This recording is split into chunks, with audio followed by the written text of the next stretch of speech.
Hello అందరికీ. కాస్ట్‌కోలో నేనేమేమి తీసుకున్నా అన్నది మీతో షేర్ చేస్తాను. ఫస్ట్ అయితే నేను తీసుకున్నది డ్రై ఫ్రూట్స్ అండి. నేను క్యాష్యూ నట్స్, ఆల్మండ్స్ అలాగే పిస్తా తీసుకున్నాను. ఇవి కాస్ట్ నాకు కొంచెం వర్త్ అనిపిస్తది కాస్ట్‌కోలో. ఎందుకంటే మనకి ఇండియాలో కూడా కాస్ట్ కొంచెం ఎక్కువగానే ఉంటుంది కదా!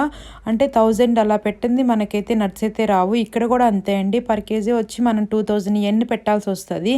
అలాగే నేను తర్వాత లెమన్స్ అయితే తీసుకున్నాను. అవి చూడడానికి మన ఇండియన్ లెమన్స్‌లా ఉన్నాయి కానీ అస్సలు రసమైతే లేవండి. స్మెల్ మాత్రం వస్తుంది. అలాగే డేట్స్ కూడా తీసుకున్నాను. ఈ డేట్స్ వచ్చేసి విత్ సీడ్స్ అండి. బట్ టేస్ట్ మాత్రం సూపర్ ఉంటది. అంటే మన కిడ్స్ ఇవ్వడానికి కూడా తింటారనమాట అవి. అలాగే కొరియాండర్ కూడా తీసుకున్నాను. నెక్స్ట్ వచ్చి బ్లూబెర్రీస్ అండ్ బనానా కూడా తీసుకున్నాను. ఇవన్నీ కొంచెమే తీసుకున్నట్టున్నాయి కానీ బిల్ మాత్రం 10,000 అయితే అయింది. ఇలాంటి మంచి వీడియోస్ కోసం ప్లీజ్ సబ్స్క్రైబ్ అవర్ ఛానల్ అండి. Thanks for watching. Bye bye.